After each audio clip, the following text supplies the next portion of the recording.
வந்து அரசியல் தெளிவு, கருத்தியல் புரிதல் இல்ல. அவர் சினிமால இருந்து வந்தாரு, ஒரு கூட்டம் நம்பி வந்துச்சு, இந்த ரெண்டுத்தையும் எதிர்த்தார். அந்த தெளிவு இல்லாம அவர் எப்படி எதிர்க்கட்சியா தெளிவு இருந்தாரு? இல்லங்க, தெளிவுக்கு கேக்குறேன். அப்ப தெளிவா எதிர்க்கட்சினா கூட்டணி தானங்க வச்சாரு ஜெயலலிதாவோட.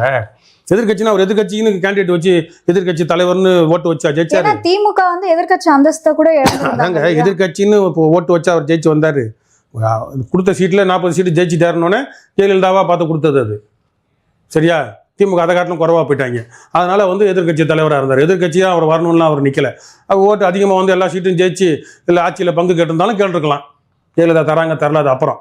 அதனால கருத்தியல் ரீதியாக சொல்றேன், அப்படி இருந்தார். அதனால அவர் இறந்த பிறகு அவருடைய இறப்பை வச்சுக்கிட்டு நல்ல ஒரு மனிதன், அவரோட தனி மனித அந்த நல்ல மக்கள் நல்ல திட்டங்களை வச்சு தனி மனித அந்த அவரோட சம்பாதிச்ச போனால் அவர் சினிமா பணத்தை வச்சு அந்த திட்டத்தை வச்சு அவரை வச்சுக்கிட்டு அதை வச்சே கருணை அடிப்படை அதை வாங்கிடலாம் தான் பார்க்குறாங்க. அதுக்கு தான் பையனுக்கு ஒரு சீட்டு கேட்டாங்க, அது நூல் இலையில போயிடுச்சு. இப்போ திரும்ப அவரை வச்சு